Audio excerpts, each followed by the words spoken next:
அட கடவுளே! ஸோ நம்ம முரளி பார்த்தீங்கன்னா, பண்ணாத தப்புக்கு தான் வந்து ஜெயிலுக்கு போயிட்டு வந்தாரா? இந்த மாதிரி ஒரு ட்விஸ்ட்ட வந்து நான் கண்டிப்பா எதிர்பார்க்கவே இல்ல. ஸோ அவரு ஏன் ஜெயிலுக்கு போனாரு? என்ன ஆச்சு? அப்படிங்கிற விஷயம் எல்லாமே வந்து இந்த வாரத்துக்கான எபிசோட்ல இருக்கு. அதே மாதிரி நம்ம நீலா அண்ட் ராஜா அவங்களோட டிவோர்ஸ் ரிலேட்டடா பார்த்தீங்கன்னா, நமக்கு ராஜாவோட பாயிண்ட் ஆஃப் வியூல தானே காட்டியிருப்பாங்க. நான் கூட வந்து என்னடா இது ராஜா இவ்ளோ இறங்கி போறாரு, இவ்ளோ கேர் பண்றாரு. ஆனா நம்ம நீலா வந்து கொஞ்சம் கூட கண்டுக்க மாட்றாங்க. இவ்ளோ ஆட்டிட்யூடோட இருக்கிறாங்களே! கொஞ்சமாவது பேசலாமே, கன்சிடர் பண்ணலாமேலாம் நானே கூட நெறைய வாட்டி சொல்லியிருக்கேன். பட் இவங்களோட பாயிண்ட் ஆஃப் வியூவை இந்த வாரம் காட்டியிருக்கிறாங்க. அண்ட் அதுக்கப்புறம் என்னோட திங்கிங்கே வந்து மாறிடுச்சு அப்படின்னு தான் சொல்லணும். சரி ஓகே வாங்க இந்த வாரம் 4 எபிசோட ஸ்டார்டிங்லேருந்து ரிவ்யூ பண்ணிடலாமா? ஸோ நம்ம லலிதா பார்த்தீங்கன்னா வந்து வெளியே தனியாக ஒரு ஆஃபீஸ் எடுத்து அங்கேயே தான் வந்து ஸ்டே பண்ணியிருந்தாங்க. அண்ட் இதுக்கப்புறம் வந்து என்னோட வந்து ஸ்டே பண்ணிக்கோங்க அப்படின்னு சொல்லிட்டு நம்ம ஸ்வேதா சொல்லியிருப்பாங்க இல்லையா? ஸோ அவங்க வீட்டுக்கு போகிறாங்க. அந்த இடத்துல எனக்கு ரொம்ப பிடிச்ச விஷயம் என்ன அப்படின்னு பார்த்தீங்கன்னா, உள்ளே போனோன்னா அந்த வீட்டில் வந்து லைட் எரியுது, பாட்டெலாம் பாடிக்கிட்டு இருக்கு. வீட்டில் யாராவது இருக்காங்களா? ஏன் வந்து பாட்டு பாடிக்கிட்டு இருக்க அப்படின்னு கேட்குறப்போ, இல்லை நான் தனியாக தான் இருக்கேன். அது வீட்டுக்குள்ளே வந்தோன்னே யாருமே இல்ல அப்படிங்கிறப்போ, ஒரு மாதிரியா ஃபீல் ஆகும். அதனால நான் இந்த மாரி சாங்ஸ்லாம் போட்டுட்டு போயிருவேன்.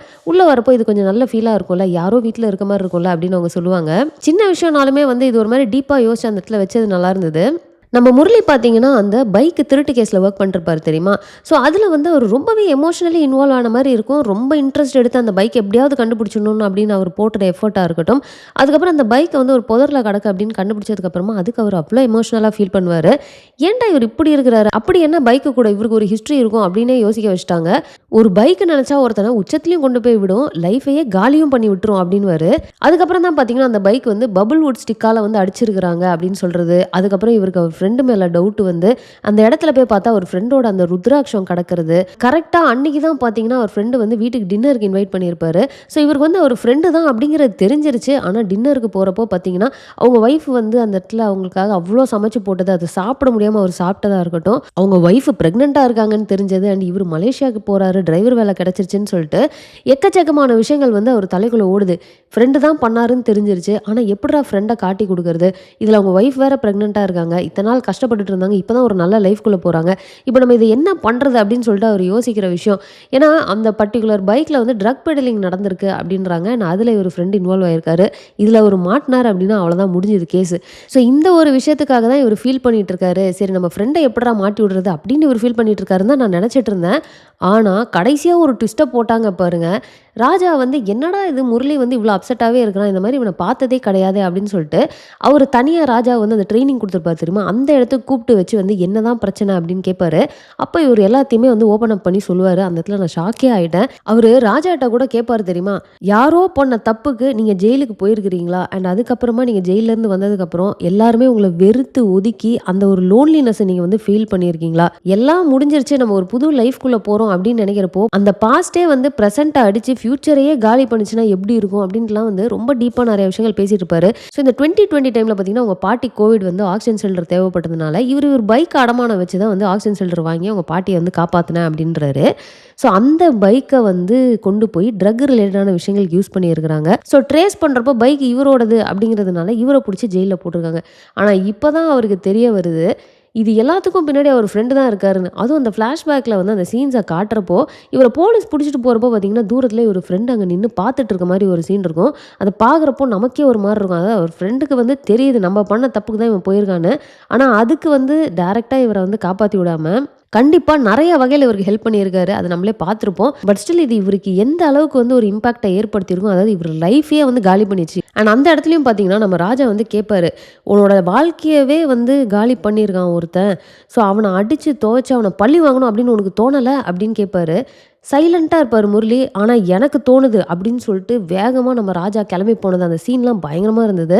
அடுத்து பார்த்தீங்கன்னா, நம்ம நீலா வந்து லலிதா கிட்ட வந்து டிவோர்ஸ் ரிலேட்டடா பேசுவாங்க இல்லையா? அந்த டைம் நம்ம ஸ்வேதா அங்க இருந்தது வந்து ஒரு நல்ல டச்சா இருந்ததுங்க.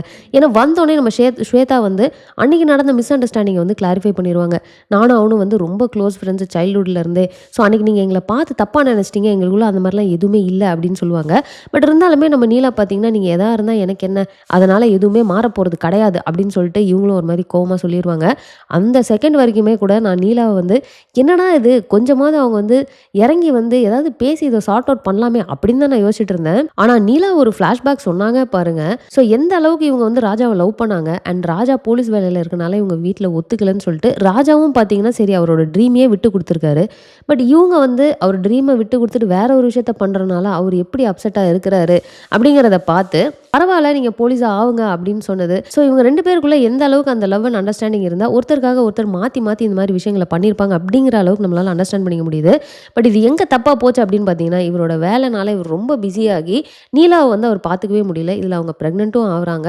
ஸோ அந்த லோன்லினெஸ்ஸ அவங்க ஃபீல் பண்ணியிருக்கிறாங்க. அண்ட் இன்ஃபாக்ட் அவங்க பிரெக்னன்ட் ஆகி அவங்க டெலிவரி பெயின் வரப்போ கூட எத்தன வாட்டி கால் பண்ணாலும் அவர் அட்டெண்ட் பண்ணல. அண்ட் அவங்க அவ்ளோ கஷ்டப்பட்டு அதுவும் அந்த சீன்ஸ்லாம் பார்த்தீங்கன்னு வச்சுக்கோங்களேன், பயங்கர டீட்டெயில்டா எடுத்திருப்பாங்க. அது பார்க்குறப்போவே பயங்கர எமோஷனலா எனக்கே வந்து ஒரு மாரி ஹிட் ஆயிருச்சு. ராஜா வந்து லேட்டா வருவார் தெரியுமா? அவங்க அப்பாட்ட போய் என்ன ஆச்சுன்னு கேட்குறப்போ, அவங்க அப்பா அவ்ளோ ஃபீல் பண்ணி, அவங்க செத்து பொழச்சிருக்காங்க. உன்னைய நம்பி இருந்திருந்தா அவங்க செத்து போயிருப்பாங்க அப்படின்னு சொல்லிட்டு இவ்ளோ பெரிய விஷயத்த சொல்லுவாரு. ஆனா செத்து பொழச்சுட்டாங்கன்றத மட்டும் கேட்டு நம்ம ராஜா செம ஹாப்பி ஆயிருவாரு. ஸோ அந்த இடத்துலயும் பார்த்தீங்கன்னா, அந்த ஆப்போசிட்ல இருக்கவங்களுக்கு எவ்ளோ கடுப்பாகும். அதாவது ஒருத்தங்க இவ்ளோ கஷ்டப்பட்டாங்கன்னு சொல்றப்போ, அத பத்தி யோசிக்காம, அவங்க பொழச்சுட்டாங்களா அவ்வளோதானா அப்படின்னு சொல்லிட்டு அவர் எப்படி டக்குன்னு அடுத்த ஸ்டெப்புக்கு போறாரு அப்படின்னு பார்க்குறப்போ எனக்குமே ஒரு மாரி தான் இருந்துச்சு. அவங்க அப்பா வந்து நீங்க உள்ள போவே கூடாதுன்னு சொல்றப்போ, அப்பாவ புடிச்சு அப்படி தள்ளி விட்டுட்டு கதவ திறப்பாரு பாருங்க. உள்ள இருந்து நீலா வந்து வெளிய அவங்க அப்பா கீழ கிடக்கிறத பார்ப்பாங்க.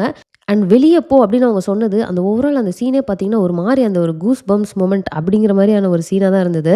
ஆனா, இதெல்லாம் முடிச்சுட்டு நீலா வெளில போனதுக்கப்புறம் ஸ்வேதா பார்த்தீங்கன்னா, இது நார்மலா பிரெக்னன்சி டைம்ல வர அந்த ஒரு லோன்லினெஸ், அந்த மூட் ஸ்விங்ஸ், அந்த டிப்ரஷன் தான். ஸோ, அதனால தான் அவங்க இவ்ளோ யோசிச்சிருக்காங்கன்னு சொல்றாங்க. ஆனா, அந்த இடத்துல ராஜா பண்ண அந்த ஒரு தப்ப வந்து ஏன் அவங்க தப்பாவே காட்டல? ஏன்னா, அவர் வொர்க்ல பிஸியா இருந்தாரு எல்லாம் ஓகே. ஆனா, இவங்க சொன்ன ஸ்டோரி படி பார்த்தீங்கன்னா, அவங்க பிரெக்னன்ட்டா இருந்தது வந்து இந்த த்ரூ அவுட் அந்த 9 ஆர் 10 மந்த்ஸ்க்கு வந்து அவருக்கு சுத்தமா கூடவே இல்ல. ஒரு நாள் கூட வந்து அவர பார்த்துக்கல. ஏன்னா பெயின் வரப்போலாம் நானே தான் போய் செக்கப் பண்ணுவேன். நானே தான் தனியா டாக்டர்ட்ட போவேன்லாம் அவங்க சொல்றாங்க. ஸோ அந்த டைம் சப்போர்ட்டுக்கு யாருமே இல்லாதப்போ, நீலா பாயிண்ட் ஆஃப் வியூல ஒரு நார்மலா ஒரு ஹேப்பியா இருக்கிற ஒருத்தங்க பிரெக்னன்ட்டா இருக்கிறப்போவே அவ்வளோ மூட் ஸ்விங்ஸ் வரும் அப்டின்னா, இவ்ளோ லோன்லியா இருக்கிற ஒருத்தங்களுக்கு வந்து அது எந்த அளவுக்கு வந்து இம்பாக்ட் பண்ணியிருக்கும். இது நார்மலா வர பெயின் தான் அப்டின்ட்டு அத ரொம்ப கேஷுவலா சொல்லிட்டு, ராஜா வந்து தப்பே பண்ணல அப்டிங்கிற மாரி நம்ம ஸ்வேதா பேசினது வந்து எனக்கு உண்மையா புடிக்கல. ஸோ இந்த வாரம் 4 எபிசோட்ல முக்கியமா நடந்த 2 விஷயங்கள்னா இதுதான். அண்ட் இத தாண்டி பார்த்தீங்கன்னா, நம்ம ஜீவா அண்ட் ஸ்வென்சி ரிலேட்டடா வந்துச்சுங்க. அண்ட் நம்ம ஜீவாவோட காமெடி இல்லாம இருக்காது இல்லையா 4 எபிசோடும். ஒரு கேஸ் விஷயமா டூரிஸ்ட் டிராவல் எல்லாத்தையுமே ரிவர்ஸ் எடுத்து வீடியோ எடுத்து அனுப்ப சொல்ற மாரி ஒரு சீன் வரும் இல்லையா? அதுல ஃபர்ஸ்ட் அவர் ராஜாவோட கான்வர்சேஷனுக்கே பார்த்தீங்கன்னா, போய் வீடியோ எடுத்து அனுப்புனா வேற ஏதாவது பண்ணுமா சார்? வேற ஏதாவது பண்ணுமா? அப்படின்லாம் கேட்கிறப்போ, ஃபர்ஸ்ட் உனக்கு வந்து வண்டி ஓட்ட தெரியுமா? அப்படின்னு கேட்பாரு. தெரியாது. அட்லீஸ்ட் வீடியோவாவது எடுக்க தெரியுமா? அப்படின்னு அவர் கேட்டதா இருக்கட்டும். இவரு போய் அந்த வீடியோ எடுக்கிறேன்னு எடுத்து அனுப்புவாரு. கடைசியில பார்த்தா அதுல ஆடியோவே இருக்காது. ஃபோன் தண்ணியில விழுந்து ஆடியோ ஒர்க் ஆகல சார். நீங்க வீடியோ மட்டும் தானே கேட்டீங்க அப்படின்னு அவர் சொன்னது. ஸோ இதெல்லாமே வந்து ரொம்ப சில்லியா இருந்தாலும், அது ஜீவா பாயிண்ட் ஆஃப் வியூல அவர் பண்றப்போ வந்து ஒரு மாரி ஃபன்னா தான் இருந்தது. ஸோ அவ்வளோதாங்க இந்த வாரம் அந்த 4 எபிசோடுமே நான் ரிவ்யூ பண்ணிட்டேன். ஸோ நீங்க ஆல்ரெடி பார்த்துட்டீங்க அப்படின்னா, நீங்க என்ன நினைக்கிறீங்க?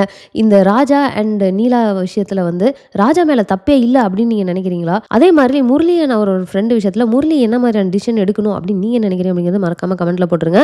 ஸோ அவ்வளோதான் இந்த வீடியோ நான் இதோட முடிச்சுக்கிறேன். இந்த வீடியோ உங்களுக்கு பிடிச்சிருந்தா லைக் பண்ணுங்க, உங்க ஃப்ரெண்ட்ஸ் எல்லாருமே ஷேர் பண்ணுங்க. மறக்காம சேனலை சப்ஸ்கிரைப் பண்ணி சப்போர்ட் பண்ணுங்க. நெக்ஸ்ட் ஒரு இன்ட்ரெஸ்டிங்கான வீடியோல உங்களுக்கு மீட் பண்றேன். தேங்க்ஸ் ஃபார் வாட்சிங். Bye by.